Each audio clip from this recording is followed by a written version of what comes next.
Welcome to Equity Strategy Prosperity, powered by equity, driven by strategy and focused on prosperity. My name's Peter Bardadyn. I'm here with Frank Passini from IFP Property, what would you call yourself? Advisory, yeah. Property Advisory. So thanks for coming. It's good to see you. Yeah, thanks for having me. Pleasure indeed. So tell me a little bit about what you do in the property industry. So basically, our role is to help clients be able to create wealth through strategic property investments. So they are able to retire early, have the financial freedom that they want in the future. So by doing that, we take them through a process, be able to understand them as a client, and then through to the purchasing stage of hopefully a really great opportunity. Oh, fantastic. Because that fits neatly with what we believe here at the Finance Nest that's so important. It's important for us as mortgage brokers to ensure that people understand their equity, which is their powder keg. Yep.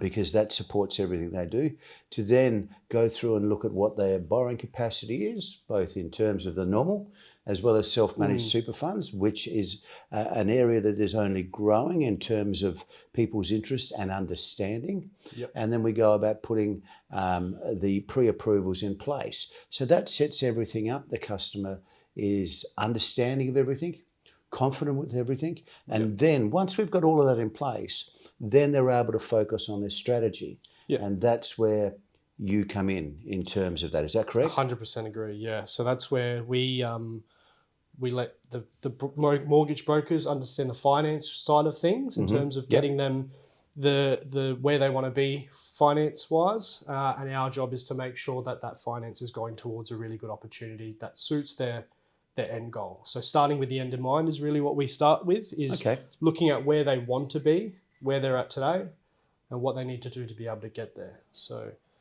with your help, Peter, and our help, hopefully they are able to achieve that in the future. Okay, so that's the process then is one where you're looking at what the client wants to achieve, ultimately, what their goal is. Yes. Yeah. Yeah, I can't agree more, because that's really the key piece. I understand that everybody is different, so everybody's journey to their prosperity is going to be different. 100%. So everybody is unique, and that's where you come in. But the challenge for me is always around people making the right decision. And if you've listened to the podcast previously, you'll know the classic story that I give out of two settlements on the one day, where one chap, literally a day after we'd done the maths, he rang me back and said, "Hey, I've got a property." I went, "Oh, fantastic." Now, he bought a property in Metro Adelaide for $920,000, which is right towards the limit of what he could do. Straight out, straight into it. Congratulations. All fine. That's your decision. Pleased for you. Another chap looked around, took the advice, looked at market, challenged people, did a lot of investigation, and finally sent it on a place out north, and through buying it off market, got it for $610,000. Now, the argument in that story is that after 6 months, my client that spent $920,000 and rushed off was insanely happy because he'd made $30,000.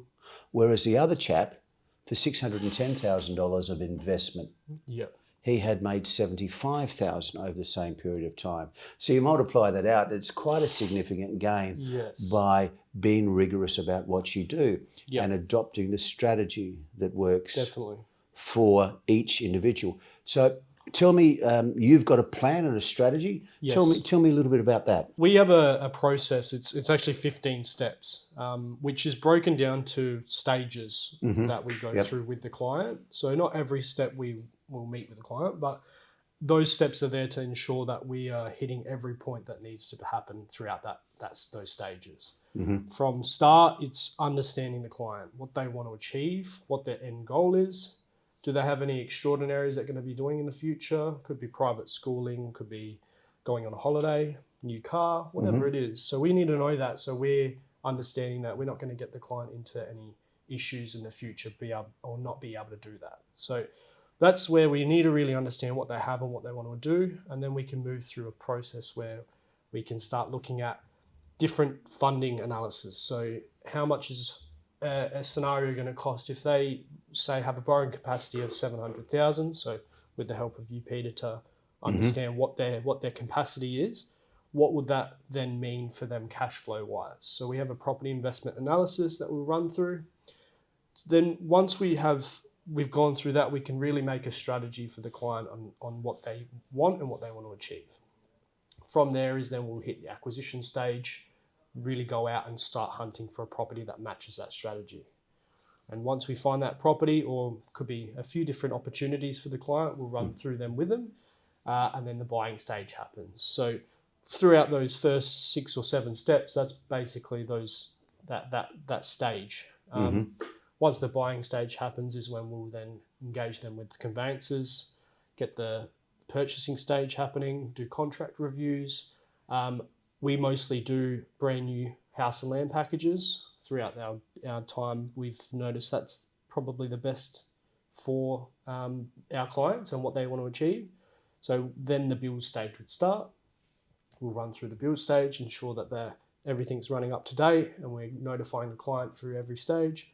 And then the end stage is the handover stage. So that's where we'll connect them with a handovers or team that does the inspections for the property to ensure that it's built correctly. Then we'll match them up with a property manager in that area that's we've used before or has a good track record, as well as a insurance broker to get their insurances in place, and also set up get them in front of BMT, which is the tax depreciation schedule. So all those professionals get put in place with the client it could be from us, or if they've got one of those professionals, and then we review how it's went over that build time. So that way we can see, all right, we've started from here, you've purchased an investment property, and now how has it gone over that stage? So that's our full 15-step process, obviously into 20 seconds of talking, but that's essentially how we would help our clients. Sure, you've done it. You've gone through it very quickly. So that in that initial stage of the strategy, so your focus is then around a new property. So perhaps we might focus on that. Why do you suggest a new property? Because that I think is the essence of what ESP is about, because everybody has a different approach.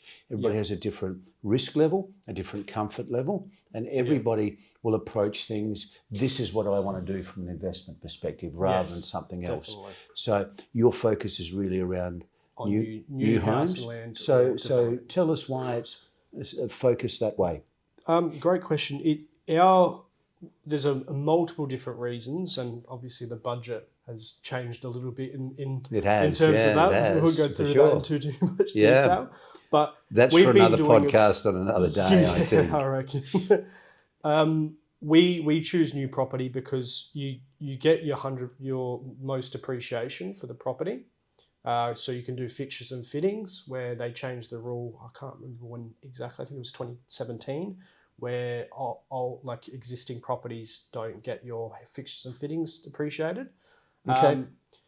But one of the biggest reasons we do it is we can have more due diligence on the area that we're choosing, because established areas are obviously already established and they have their established properties, where we can find some really cool up and coming areas, which we found that has a lot of opportunity for the client to make some money over that period of time.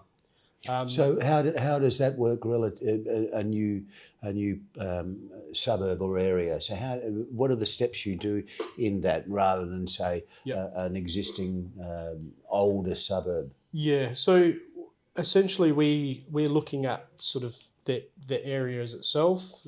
We go macro to micro and looking at what sort of things are happening in that area.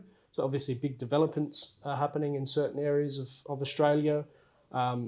We look at the infrastructure and the employment and also the population that is increasing in a certain area, which generally that area then moves and starts developing and building new houses. So when people are going there, then we need to build more houses. So that's where we try and find those areas that a lot of people are going to, and that a lot of those drivers could be the infrastructure, new hospitals, new schools, new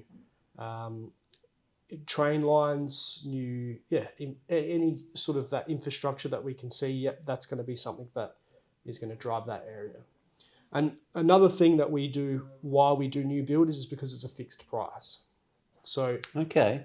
the client isn't going to an auction, or we're not helping them go through an auction where there could be 10, 15, 20, some could be up to 50 more people bidding on that property, where you pay a premium price for a product that you're kind of, there could be 10 other people there buying it because they like the property and they're buying it with their heart, whereas an investment should be purchased with your brain, with looking at the numbers, looking at why that we think that property is going to go up in value, because at the end of the day, it's either going to be those two things. Is it going to rent well, and is it going to go up in value? And they're the two things we want to get right.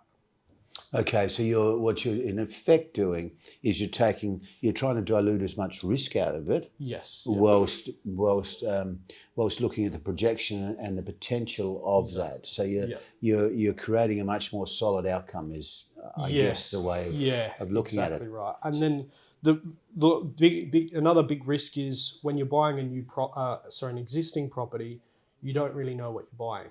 Whereas a new build, you know. You can do your track record on the builder, you can make sure that it's built correctly, whereas an existing property, you don't know what can go wrong. You can have an air conditioner or something, electrical is not up to date. So they're all costs that could be in the future that the client might have to take out of their profit or their margin, which you generally won't have to do with the new build, because you've got your build warranties, you've got your maintenance warranties, and it's a brand new product. Okay, so I'm starting to get the sense that you're driving this from an accounting perspective. So what you're doing is you're picking up benefit for the client out of being new. So you're maximising your depreciation.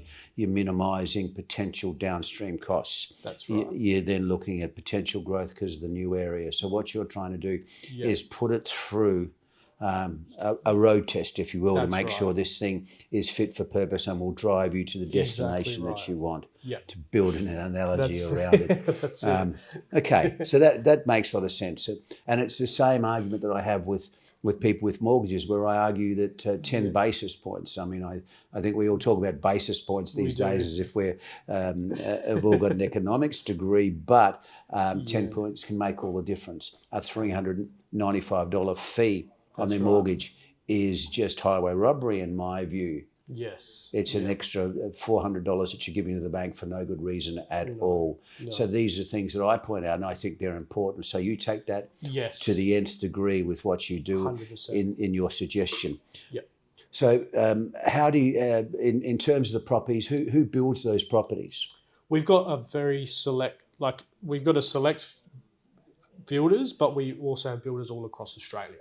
So one of the good things about going through and engaging with IFP Advisory is we don't just have places in Adelaide or opportunities in Adelaide. We can look all across Australia.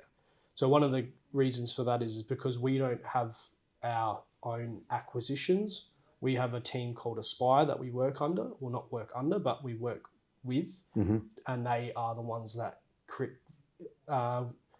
creating relationships with vendors, so developers and builders, to be able to give us those great opportunities to present to our clients. So that's where, we have a very big list of people that we can use, but also a very big list of people that we won't use, because there's a lot of people out there that, as you would know, there's a lot of different builders out there and developers out there that are really out doing it because they want to fill their back pocket. And we just can't have that for our clients. We want to make sure that they get the best outcome, and they are also a reflection of us. So it's so true. It's a maximum in life, isn't it? I mean, we're very much the same. That there are a lot of people that we engage with or come and seek to work with us at the Finance Nest, and we become very particular about it. There are a lot of buyers agents. There is a lot of investment professionals. Yeah. There's a lot of them out there. And we're very much the same. We're very circumspect about who we suggest for our clients, because at the end of the day, it's about getting the outcome that we want. Yeah, exactly. And I like to use the analogy, if I wouldn't use them, I wouldn't recommend them to anyone. Fair enough. So that's the way I've always sort of looked at it, because you would want to do the due diligence and understand who you're going to be using as a professional. So we should be doing that for our clients. Absolutely. There is nothing surer. Now, it doesn't mean that everybody that's in the industry is out there to try to take advantage of people. No, definitely not. But then we narrow off. Yeah. So what we're trying to do is suggest the best lender. We're trying to maximise the understanding of the equity, put the best pre-approval in place so people are optimised in terms of their position to start this journey. Yes. So that's then where we recommend a range of people, and everybody is going to be unique in terms of what their offering is, what your offering is, and what a client is going to be comfortable with. Because some people will like commercial properties. Some people will want a knockdown. There's a whole range of different things. Yeah. Some people want equity. Some people like So there's a whole range of areas. So in terms of where are you focusing now? Because everybody that's listening to this podcast will want to know, where do I go to make some money? But ultimately, the market is, whilst Australia is obviously one country, there are so many different markets within the country, and finding those that are going to work. Look, there's no one size fits all, and I couldn't say a specific area, because realistically, we're not focusing on area as such. We're more focusing on strategy. So we're focusing on the client and understanding what their strategy is. We'll then find that area for them. Like you said, there's so many different markets and opportunities out there, and some really, really good ones. But just because it's a good area doesn't mean it suits the client. And they might have limitations on what they can achieve finance-wise, and that's where we really need to navigate. So if I sat here and said, hey, this area, for instance, we've made a lot of success for our clients in Hervey Bay in Queensland. But if I sat here and said, Hervey Bay is the best place, go and invest there, people might go there and try and invest and not do it correctly, which then really it's not a good place to invest if you're not doing it properly. It's really finding, understanding the individual and mapping it to what they do. Okay. Yeah.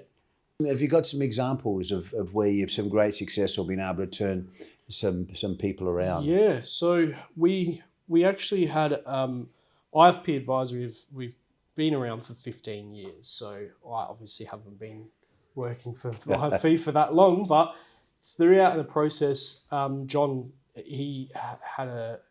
That's your principal. Well, principal, yeah. So he had a client that's worked through the process probably 5 or 6 times now. They've made a very, very good outcome through that, but it wasn't actually them that I want to talk about. It's actually their daughter. So their daughter. So this is a generational. They've come, and she ended up having a chat with us, sitting down, and we went through a meeting. Talked her through it, and she was very, very scared of getting in. Obviously, investing for the first time into a property, very, very nervous. Sure. Her parents are saying, just do it. We've been through the process 5 or 6 times, but she still just wasn't really there yet. So I've seen that. First-time buyers are very much like that, and it's about building their confidence. Yeah. So it took about 6 months of back and forth to try and get her in again, and we finally got her in, which was great. And essentially what we did was we just did the same process that we do with every client. We go through each and every step with them. We obviously held our hand a little bit more than some of the investors that have done it 10 or 15 times. Mm-hmm. So we sat through and really showed her through the numbers behind it and what the actual process is step by step. And I like to use the analogy of baking a cake. Or doing anything when it comes to cooking. You look at this lovely meal on the table and you think, I would never be able to make such a thing.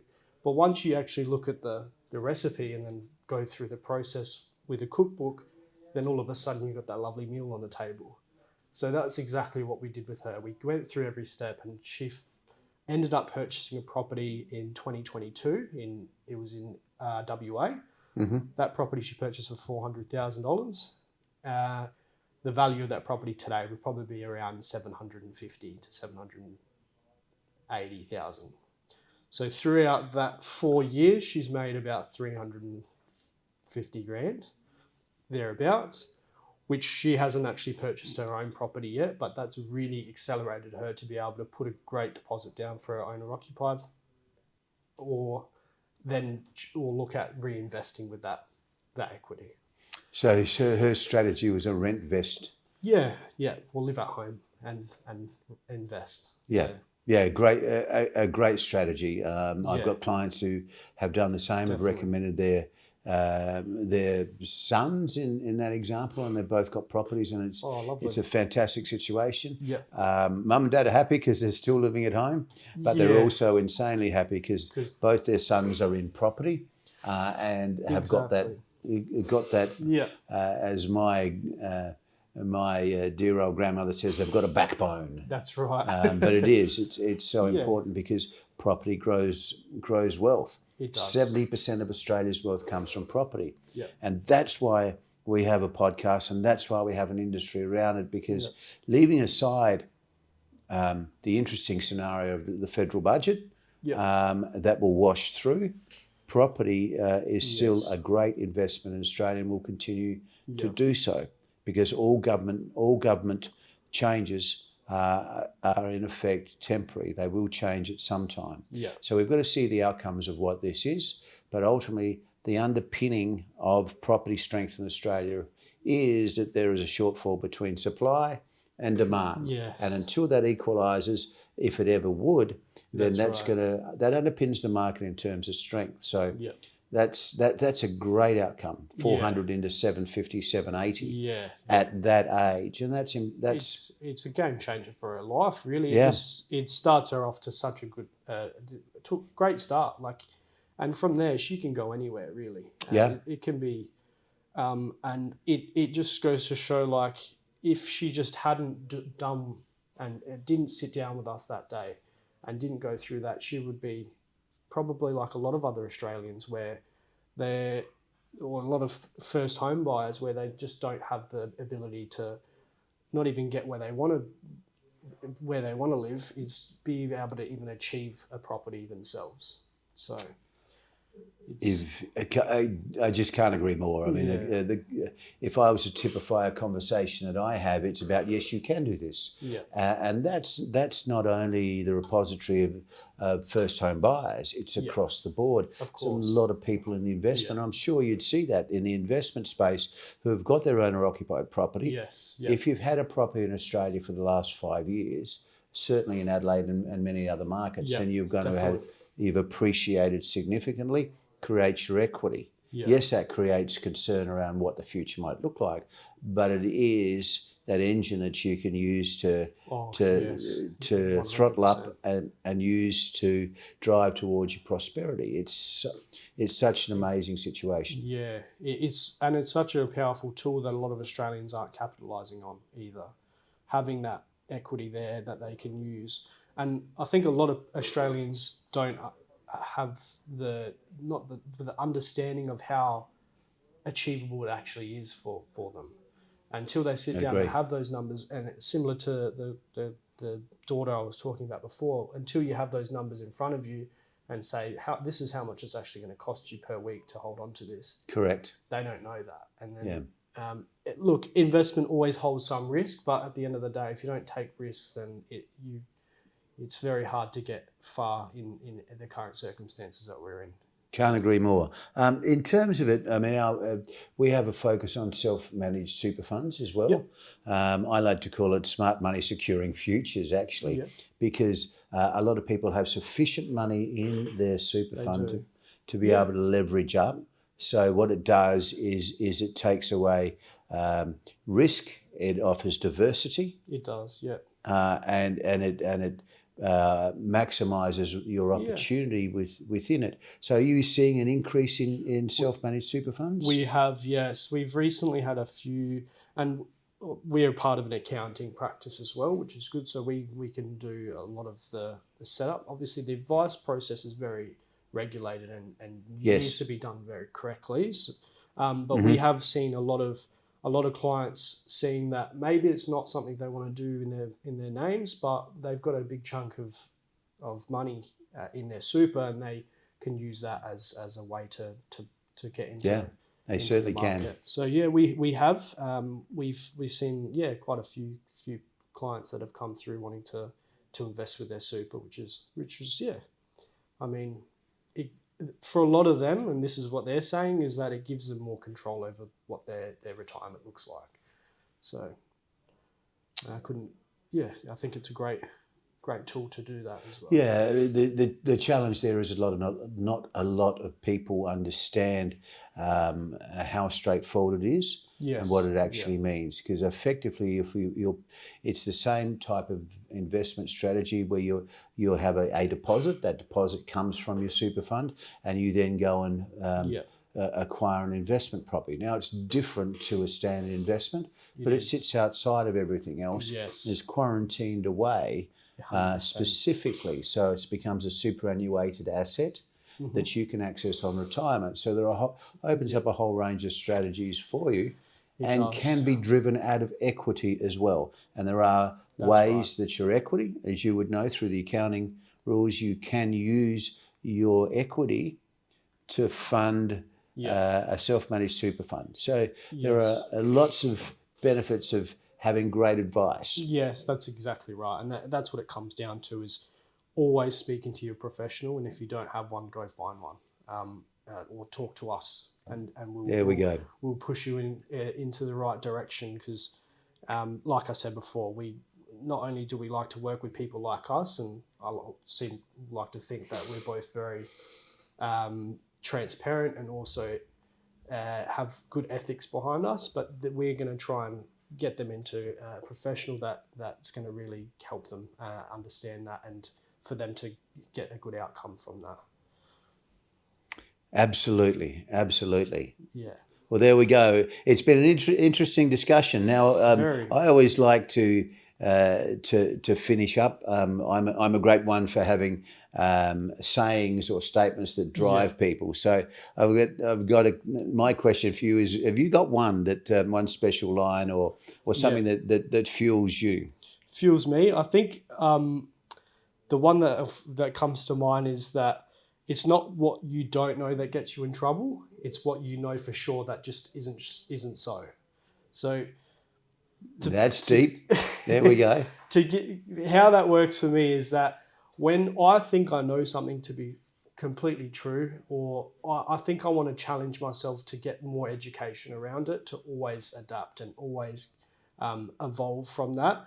And I think to looking at, if I wanted to put it into a scenario, for instance, is for a client to know something for sure, especially in the property market, they might start investing or they might start doing something that or not do the advice that we give them because they know that that's what they think is right. But I think it's always having an open mind about anything in life and really getting the education around it and evolving.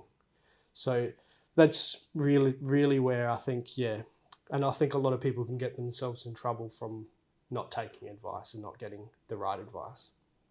True enough. And again, you couldn't have finished on a more poignant note with what this is all about. It's about doing the due diligence, taking your time, and once you've got there, as they say, you plan slowly and implement quickly. That's right. And so that's what this is all about. It's been a pleasure, Frank. Now, whereabouts are you in Adelaide? We are on Sturt Street in the city. Mm-hmm.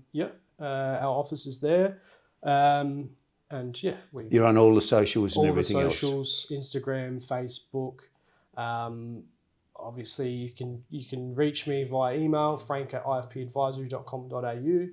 We are actually doing a webinar coming up as well on the 27th, I believe. It's called Beyond the Budget, and it's Invest with Confidence and Not Fear. So we're going to be running through a really cool webinar. Goes through, John goes through all these different scenarios, and we go through a few different areas in the market that we're seeing some great opportunity, and then also a little bit about the budget as well. So what we might think is going to happen, and it'd be really good if anyone's interested in jumping on. We do run them pretty much monthly as well, so feel free to reach out to us and go onto our website, have a look at that, and it'd be great to have you. There we go. There's a plug, and of course they're available on socials as well. Well, that brings ESP to the end of another episode. Equity, Strategy, Prosperity, powered by equity, driven by strategy, and focused on your prosperity. I'm Peter Bardadyn. Thanks for listening.